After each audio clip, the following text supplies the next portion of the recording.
Hello, dear friends. I received a Samsung Galaxy Note 10 Lite smartphone in a package. It has some kind of screen issue. The touchscreen isn't working, and the battery isn't charging.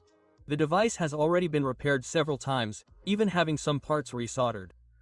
In fact, the smartphone has quite a long repair history. You can check it out yourself from the owner's message. My goal in this repair is simply to retrieve important information from the smartphone. There's no need to completely restore it. Frankly, that wouldn't make sense, judging by the adventures this device has been through. Well, try to help a subscriber of our channel.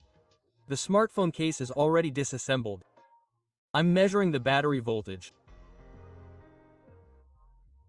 3.8 V. This means the smartphone should power on with it.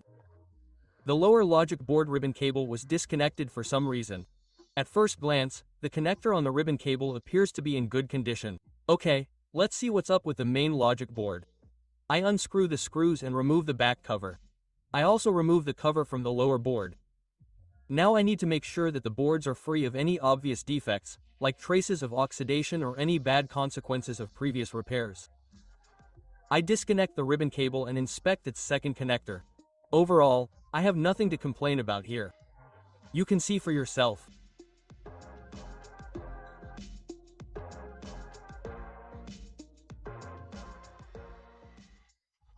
Now that you've also confirmed that everything is in order, I can try turning on the smartphone. I connect the interboard ribbon cable, as well as the battery cable. I press the power button.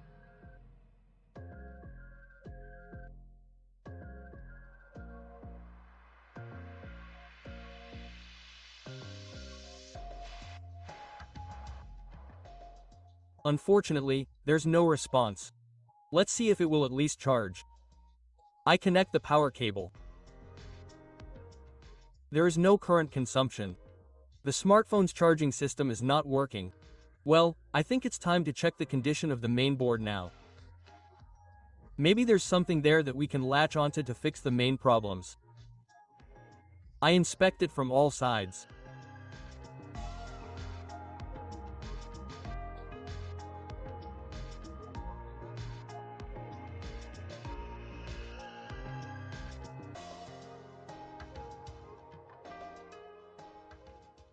There are traces of darkening on the screen near the interboard ribbon cable connector.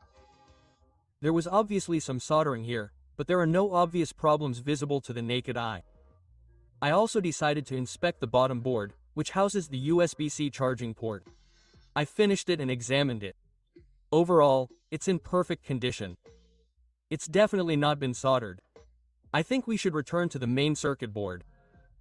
If it was soldered, it was very minimal, because even the metal screens weren't desoldered. There's a good chance it'll work. Now I'll try connecting a lab power supply to it instead of the battery. That way, we can see what happens when I press the power button. There are test points near the battery connector that are connected to the positive and negative terminals of the battery connector. I solder the red positive wire to one of them, and I find it easier to solder the negative wire directly to the screen. Now I set the lab power supply to 4.2 volts with a current limit of 2A. I connect the wires and apply power. There's no current draw at idle. That's good. There are no parasitic leaks.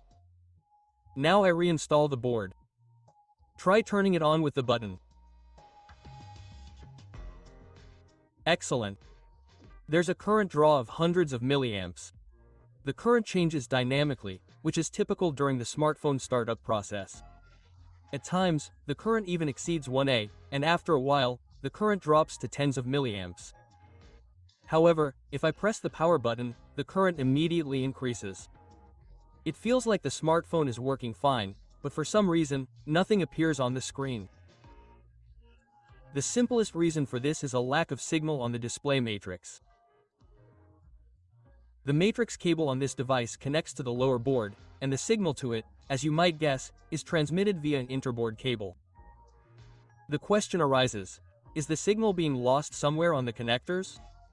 This needs to be checked, ensuring there is no damage to the cables and connectors.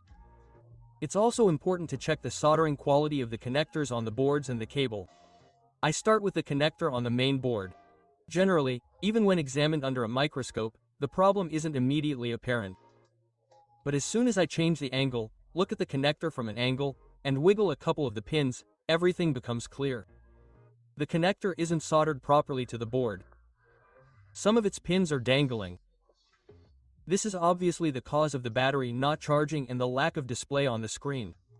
To fix the problem, I need to resolder all the pins. I apply positive to the mounting contacts. I use NC59 for this purpose. The resolder procedure is quite delicate, as the connector is plastic. It melts quite easily if the permissible temperature is exceeded slightly. If the temperature isn't high enough, the solder on the contacts won't melt, or the soldering tip will stick to the solder joint. The board is quite heat absorbing. If you don't heat it up, it actively absorbs a lot of heat. I have to start at a lower temperature, monitor the results, which are currently unsatisfactory, and gradually increase the temperature until the soldering quality becomes acceptable. If you don't pay attention even slightly, the connector starts to melt. Typically, this is the temperature at which the contacts solder best. It's a shame, but I don't think it will affect the connector's performance. The contacts are now soldered well. All that remains is to remove the solder bridge between these contacts. And then I can move on to the other side of the connector.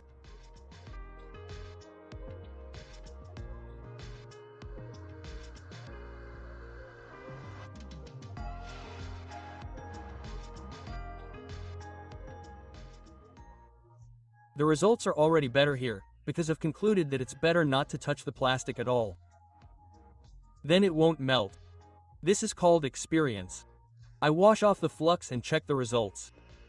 Now the leads are soldered well. I can connect the board to test the operation.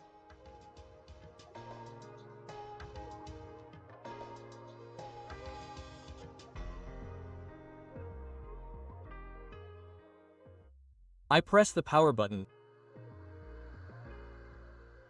Excellent. There is an image. The smartphone has started up, works, and has blurred the image to protect the owner's personal information. The only thing I noticed about the device's operation is that the touchscreen works oddly, but this won't interfere with my ability to retrieve information, so I'll leave it at that. And what's more critical is that the smartphone still won't charge. There's no current coming from the charger. However, if I press lightly on the ribbon cable near the left side of the connector, the charging process starts, and we've likely reached the point where the initial defect occurred, before the smartphone was sent to a repair technician. The cause of the charging failure was revealed under a microscope. Note the cracked solder joint on the ground contact of the interboard ribbon cable connector. This explains the behavior. Charging only occurs when pressing the ribbon cable. Since the pin is shorted to the mounting contact at this point, I solder it. I do the same on the other side. Well, now the problem should be solved. I clean off the used flux, connect the ribbon cable and the charging cable.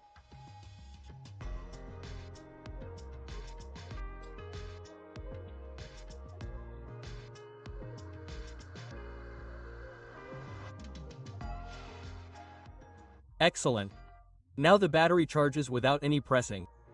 When connecting the smartphone to the computer, the device is detected. All that remains is to download all the necessary information from its internal memory.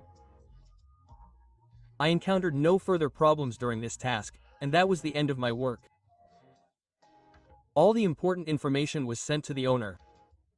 The device itself remained with me as a donor for other repairs. Such is its fate. Well, dear friends, I will conclude for today. Thank you all for your attention, and see you at other repairs.